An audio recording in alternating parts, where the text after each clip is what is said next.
नमस्कार, TV 27 news देख रहे हैं आप। उत्तर प्रदेश के बुलेटिन में आपका स्वागत है। शुरुआत करेंगे एक बड़ी खबर के साथ।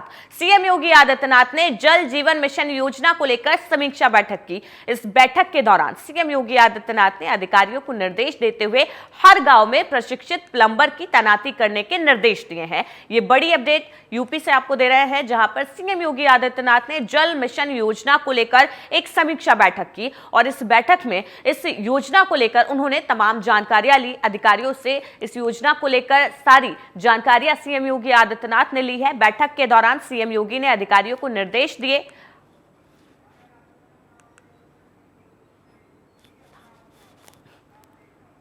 और सीधे आपको उन्नाव लेकर चलते हैं, जहां पर सीएम योगी आदित्यनाथ पहुंचे हैं। आज सीएम योगी आदित्यनाथ उन्नाव के दौरे पर गए हैं, जहां पर उनके कई कार्यक्रम प्रस्तावित है। क्या कुछ कार्यक्रम में वो कह रहे हैं, आपको सुनवाते हैं।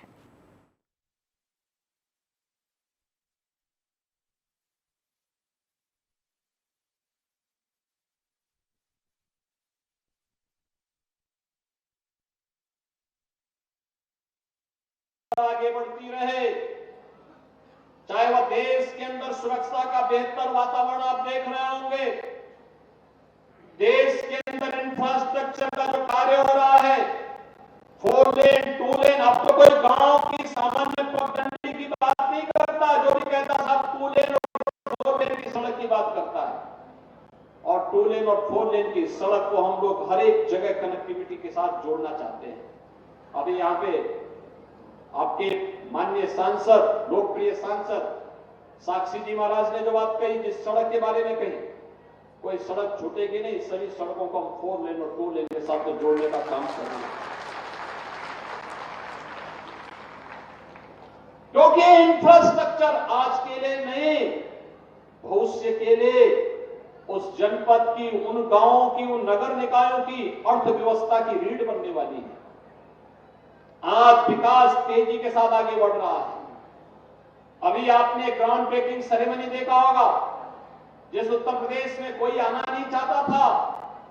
गत वर्ष 40 लाख करोड़ रुपए के निवेश प्रस्ताव प्राप्त हुए और एक वर्ष के अंदर ही 10.5 लाख करोड़ रुपए के निवेश के प्रस्ताव जमीनी धरातल पर उतरते हुए दिखाई दिए। यह भी दुनिया ने देखा है, क्योंकि ये नए भारत का नया उत्तर प्रदेश है। विकसित भारत हमारा होगा तब जब उत्तर प्रदेश होगा विकसित। उत्तर प्रदेश होगा विकसित तब जब उन्नाव जैसे जनपद भी विकास की प्रक्रिया के साथ तेजी के साथ आगे बढ़ेंगे और विकसित उत्तर प्रदेश के मार्ग में सहयोगी की भूमिका निभाएंगे। उन्नाव तब विकसित होगा जब चंद्रिका खेड़ा जैसा गांव भी विकास की प्रक्रिया के साथ जुड़ेगा। हर गांव, हर नगर निकाय आत्मनिर्भरता के लक्ष्य को प्राप्त करने के सामने अग्रसर हो। इतनी योजनाएं, आज गरीब को अन्न योजना का लाभ मिल रहा है। हर गरीब को फ्री में राशन की सुविधा, हर गरीब को 5 लाख रुपए की स्वास्थ्य बीमा का कवर, हर गरीब के पास अपना मकान हो, सिर ढकने के लिए छत हो, हर गरीब के पास अपना रोजगार हो। फैमिली आईडी कार्ड हम जारी करने जा रहे हैं बहुत शीघ्र। 15 करोड़ लोगों को हमने उसमें फीड कर दिया है। कुछ और उसमें एक्सरसाइज चल रही है। जिस दिन हम लागू करेंगे, उत्तर प्रदेश के हर परिवार के एक सदस्य को रोजगार के साथ जोड़ने के अलावा 100% सैचुरेशन के लक्ष्य को भी प्राप्त करने के लिए हम लोगों ने बड़ी कार्य योजना को आगे बढ़ाया है। और इन्हीं सब कार्यों को डबल इंजन सरकार की ताकत है। आपने देखा होगा पिछले 7 वर्ष में 6 करोड़ लोग गरीबी रेखा से ऊपर उठे हैं, उनका जीवन स्तर बढ़ा है। यह परिवर्तन है। पहले लोग बाहर नहीं निकलते थे, गुंडे माफिया हावी होते थे। आज गुंडे माफिया गायब हो गए हैं। पहले विकास आता नहीं था, अब विकास भी आ रहा है और विरासत का भी सम्मान दिया जा रहा है। जैसे गुलाब सिंह लोधी जी की आज भव्य प्रतिमा और स्मारक का आज यहाँ पे लोकार्पण का कार्यक्रम संपन्न हुआ। सातन पासी के किले के भी पुनरुद्धार के लिए सरकार इसी प्रकार की बड़ी कार्य योजना को आगे बढ़ाने का कार्य कर रही है। बहनों और भाइयों, यह सरकार डबल इंजन की सरकार है और डबल इंजन की सरकार इसलिए है क्योंकि आपका आशीर्वाद प्राप्त हुआ है। आपका आशीर्वाद प्राप्त हुआ तो अयोध्या में रामलला का भव्य मंदिर का निर्माण किया। आप मुझे बताइए, क्या अयोध्या में रामलला का मंदिर कांग्रेस के लोग बना पाते? समाजवादी पार्टी के लोग बना पाते? जब उनसे न गरीब को राशन में दे सकते हैं, न गरीब को मकान दे सकते हैं, न स्वास्थ्य की सुविधाएं दे सकते हैं और न राम मंदिर निर्माण करके आपकी आस्था को सम्मान कर सकते हैं, तो फिर अपना वोट खराब करके क्यों उन लोगों को अपने ऊपर बोझा के रूप में स्वीकार करते हैं? और इसीलिए हम आपका आह्वान करने के लिए आए हैं। पूरे देश के अंदर एक ही आवाज आ रही है, पूरे देश के अंदर एक आवाज है और वह आवाज है 2024 में फिर एक बार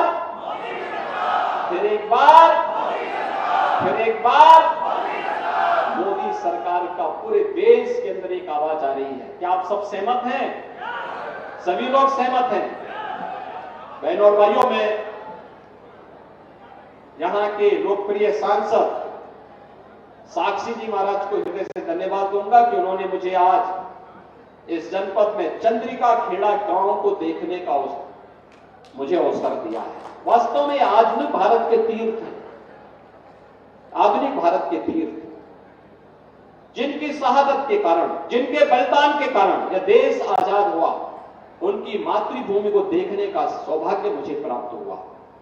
और आज श्री गुलाब सिंह लोधी जी की इस भव्य प्रतिमा का लोकार्पण का कार्यक्रम करने के साथ ही यहां के विकास को और गति देने के लिए मुझे आने का अवसर प्राप्त हुआ। मैं इस अवसर पर आप सबका एक बार फिर से हृदय से अभिनंदन करता हूं। आपको होली की मंगलमय शुभकामनाएं देते हुए आप सबका आह्वान करूंगा कि जो कार्य करे, बिना भेदभाव के शासन की योजना का लाभ दे, सुरक्षा की बेहतर सुविधा आपको उपलब्ध कराए, उन्हीं को सत्ता में आने का अधिकार होना चाहिए। और प्रधानमंत्री मोदी जी के नेतृत्व में इसी आह्वान के साथ आज पूरा देश फिर से इसी बात को का आह्वान कर रहा है कि 2024 में फिर एक बार मोदी सरकार आनी ही चाहिए। वही देश को फिर से देश की तीसरी बड़ी अर्थव्यवस्था के रूप में स्थापित करेंगे। इस विश्वास के साथ मैं एक बार फिर से शहीद गुलाब सिंह लोधी को उनकी पुण्य स्मृतियों के लिए नमन करते हुए विनम्र श्रद्धांजलि अर्पित करता हूं। विकास की योजनाओं को मजबूती के साथ आगे बढ़ाने के लिए यहां के सभी माननीय जनप्रतिनिधियों का हृदय से अभिनंदन करते हुए उन्हें धन्यवाद देता हूं और आप सबके प्रति अपनी मंगल में शुभकामनाएं देते हुए वाणी को विराम देता हूं। धन्यवाद। जय हिंद।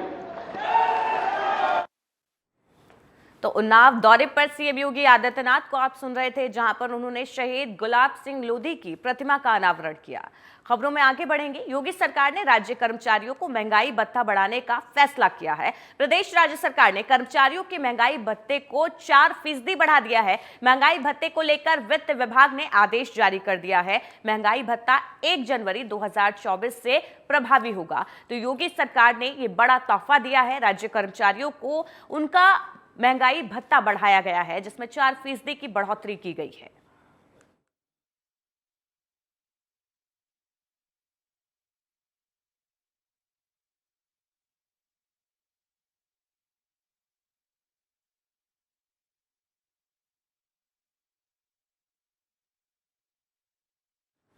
यूपी में एमएलसी चुनाव में सभी नामांकन वैध पाए गए हैं। आपको बता दें, एमएलसी चुनावों में एनडीए के 10 प्रत्याशियों ने नामांकन किया था, सपा के 3 प्रत्याशियों ने नामांकन किया था। सभी नामांकन वैध पाए गए हैं।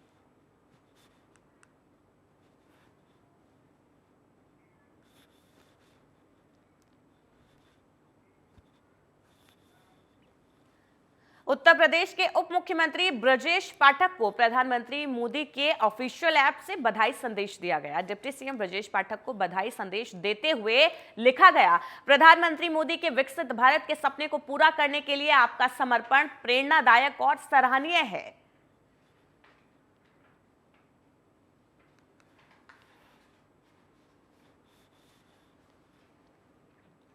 बिजनौर में लोकसभा नगीना में प्रत्याशी ओम कुमार ने लोकसभा के शेरकोट और कई स्थानों का दौरा किया, जिसमें बीजेपी प्रत्याशी ओम कुमार को काफी जनता का प्यार और समर्थन मिला।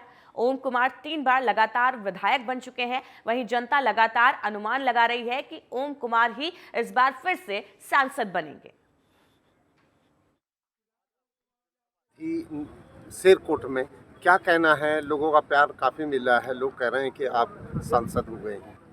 मैं अपने प्रधानमंत्री श्री नरेंद्र मोदी जी का और उत्तर प्रदेश के यशस्वी मुख्यमंत्री योगी आदित्यनाथ जी का, अपने केंद्रीय नेतृत्व का और प्रदेश नेतृत्व का और नगीना लोकसभा की जनता का, सबका हृदय से धन्यवाद करता हूं कि उन्हीं लोगों की कृपा से ये जो नगीना लोकसभा से मुझे प्रत्याशी बनाया है, ये सब हमारी नगीना की आवाज़ थी।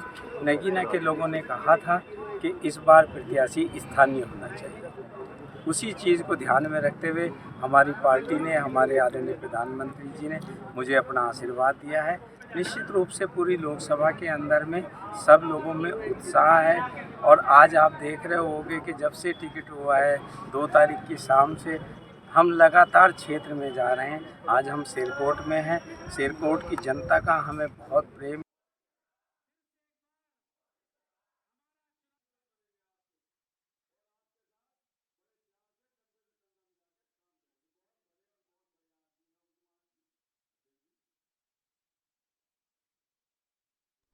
श्री राम जन्मभूमि तीर्थ ने ट्वीट करते हुए बताया कि श्री राम जन्मभूमि मंदिर में रोजाना औसतन से 1 से 1.5 लाख तीर्थयात्री आ रहे हैं। श्री राम जन्मभूमि तीर्थ ने जानकारी देते हुए बताया, प्रवेश के पास के लिए भक्तों का नाम, उम्र, आधार कार्ड, मोबाइल नंबर और शहर जैसी जानकारी आवश्यक है। ये प्रवेश पास श्री राम जन्मभूमि तीर्थ क्षेत्र ट्रस्ट की वेबसाइट से भी प्राप्त किया जा सकता है। प्रवेश के पास निःशुल्क है।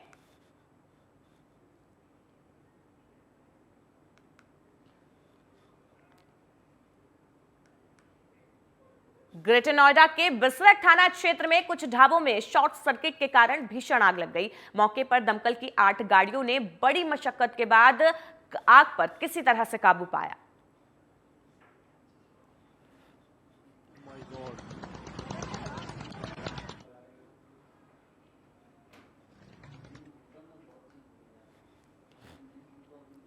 ताजगंज थाना क्षेत्र में एक टूरिस्ट बस में अचानक आग लग गई। इस आग की चपेट में आने से एक बस और टेम्पो भी जल गए। सूचना मिलने पर पहुंची फायर ब्रिगेड की गाड़ियों ने बड़ी मशक्कत के बाद आग पर काबू पाया।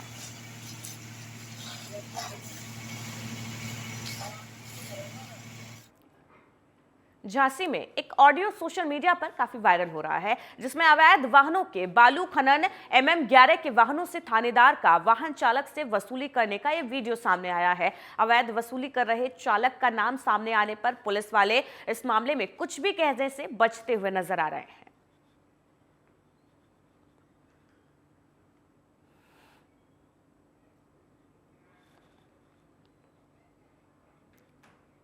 रायबरेली में डीजे पर डांस करने को लेकर पक्षों में मारपीट का मामला सामने आया है। 2 पक्षों में मारपीट हो गई। शादी समारोह में दोनों पक्षों के बीच जमकर मारपीट हुई। मारपीट का वीडियो सोशल मीडिया पर काफी तेजी से वायरल हो रहा है। बताया जा रहा है डीजे पर नाचने को लेकर दोनों पक्षों में बवाल हुआ था।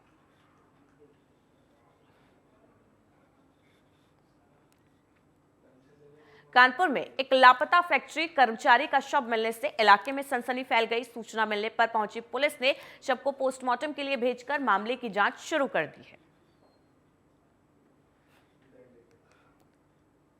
हमीरपुर में चोरों ने बीती रात 3 घरों में चोरी की घटना को अंजाम दिया। चोरों ने 3 घरों से 50,000 रुपए समेत जेवरों पर हाथ साफ कर दिया। सूचना मिलने के बाद पुलिस मौके पर पहुंची और पूरे मामले की जांच पड़ताल शुरू की गई है।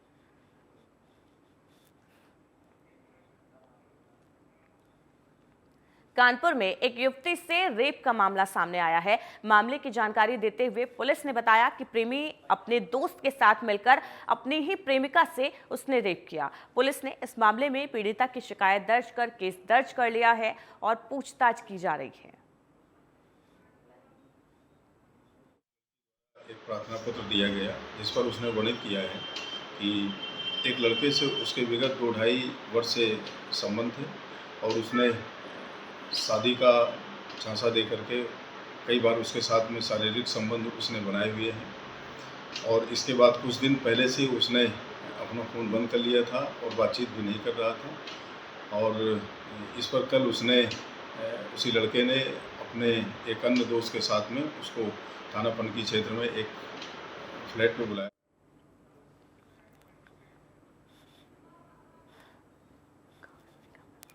तो युवती से दुष्कर्म का ये मामला सामने आया है, जहां पर बताया जा रहा है प्रेमी ने ही अपनी प्रेमिका के साथ दुष्कर्म की वारदात को अंजाम दिया, जिसके बाद प्रेमिका ने पुलिस में पूरे मामले की शिकायत दी और पुलिस अब मामले की पूछताछ कर रही है और साथ ही साथ आश्वासन दे रही है कि पूरे मामले में निष्पक्ष जांच की जाएगी और दोषियों को सजा दी जाएगी।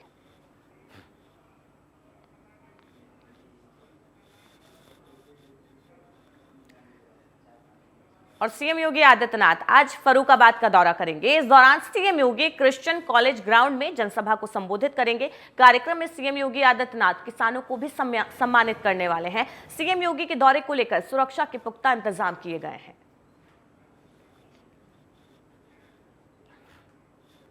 कानपुर में इत्र कारोबारी पीयूष जैन को कोर्ट ने 23 किलो सोने के मामले में पीयूष जैन को राहत मिली है। आपको बता दें कि 2 साल पहले घर से 197 करोड़ रुपए कैश और 23 किलो विदेशी माल का सोने के बिस्कुट बरामद किए गए थे। 57 लाख की पेनल्टी जमा करने के बाद सभी शर्तों और गलती मानने पर कोर्ट ने बरी कर दिया है, लेकिन 197 करोड़ कैश बरामदगी पर अभी राहत नहीं मिली है, जिस पर जीएसटी चोरी का मुकदमा चलता रहेगा।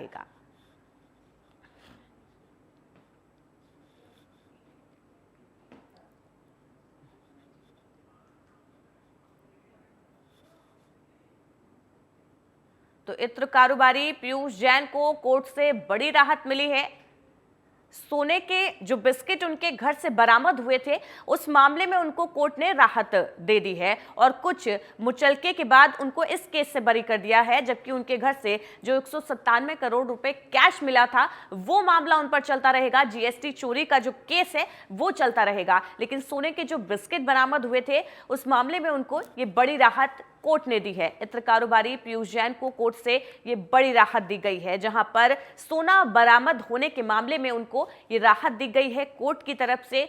इसके अलावा जीएसटी चोरी का जो मुकदमा है वो उन पर चलता रहेगा। 197 करोड़ रुपए कैश उनके घर से बरामद हुआ था। आपको बता दें 2 साल पहले जब जीएसटी की टीम उनके घर छापेमारी के लिए पहुंची थी तो 197 रुपए कैश और 23 किलो विदेशी माल का सोने के बिस्कुट उनके घर से बरामद किए गए थे, जिसके बाद उन पर केस चला। 57 लाख पेनल्टी जमा करने के बाद सभी शर्तों और गलती मानने पर कोर्ट ने उन्हें बरी कर दिया है, लेकिन 197 करोड़ कैश बरामदगी में अभी राहत नहीं मिली है, जिस पर जीएसटी चोरी का मुकदमा चलता रहेगा पीयूष जैन को।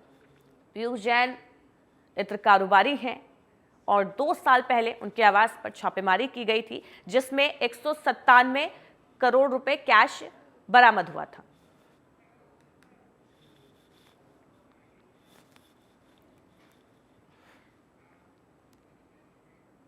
लोक दल के राष्ट्रीय महासचिव और बिजनौर लोकसभा सीट से प्रत्याशी चौधरी बिजेंद्र सिंह ने बसपा की सदस्यता ग्रहण कर ली है। चौधरी बिजेंद्र सिंह को बसपा ने बिजनौर लोकसभा सीट से प्रत्याशी घोषित किया है। इस मौके पर एक स्वागत कार्यक्रम का आयोजन किया गया। कार्यक्रम में बड़ी संख्या में बसपा कार्यकर्ताओं ने शिरकत की।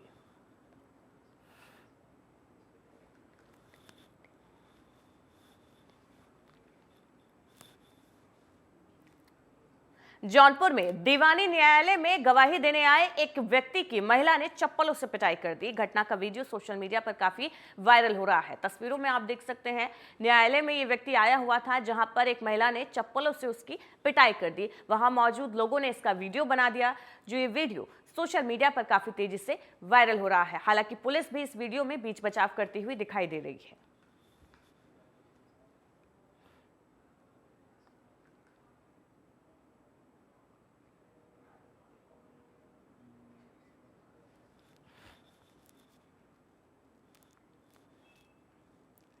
झांसी के चिरगांव थाना क्षेत्र में ट्रक ने बाइक को टक्कर मार दी। हादसे में 2 लोगों की मौत हो गई। सूचना पर पुलिस मौके पर पहुंची, शव को कब्जे में लेकर पोस्टमार्टम के लिए भेज दिया और पूरे मामले की जांच पड़ताल शुरू की।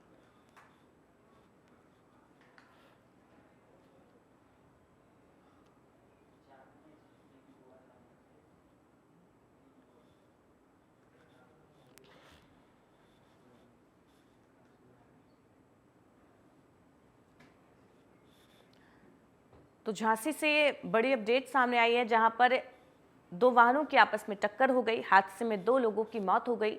इस हादसे के बाद इलाके में सनसनी फैल गई। पुलिस को सूचित किया गया। पुलिस घटनास्थल पर पहुंची, शवों को कब्जे में लेकर पोस्टमार्टम के लिए भेज दिया। साथ ही साथ शव की शिनाख्त करने के बाद उनके परिजनों को सूचित किया गया है। और सीएम योगी आदित्यनाथ कल गोंडा के दौरे पर रहेंगे। विकास परियोजनाओं का लोकार्पण करेंगे। लाभार्थियों को यहां पर प्रमाण पत्र वितरित करेंगे। सीएम योगी आदित्यनाथ कल गोंडा जिले के दौरे पर रहने वाले हैं, जहां पर गोंडा वासियों को कई विकास परियोजनाओं की सौगात मुख्यमंत्री योगी आदित्यनाथ देने वाले हैं। कई विकास परियोजनाओं का यहां पर लोकार्पण और शिलान्यास मुख्यमंत्री के हाथों होगा और यहां पर लाभार्थियों को प्रमाण पत्र वितरित करेंगे और साथ ही साथ जनता को संबोधित करने का काम भी सीएम योगी आदित्यनाथ कल गोंडा में करने वाले हैं।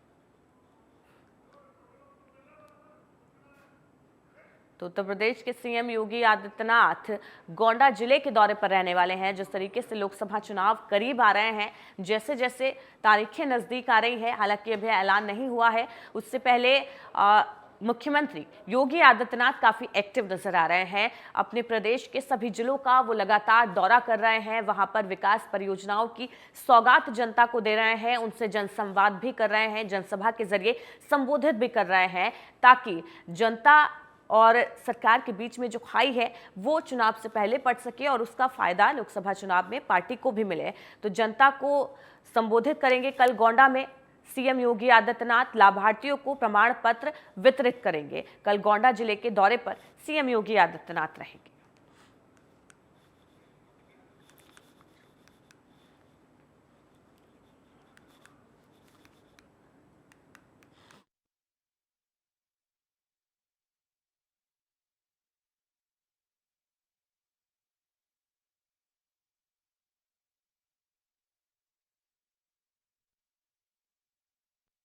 गोंडा जिले के दौरे पर सीएम योगी आदित्यनाथ रहने वाले हैं, जहां पर लाभार्थियों को प्रमाण पत्र वितरित करेंगे।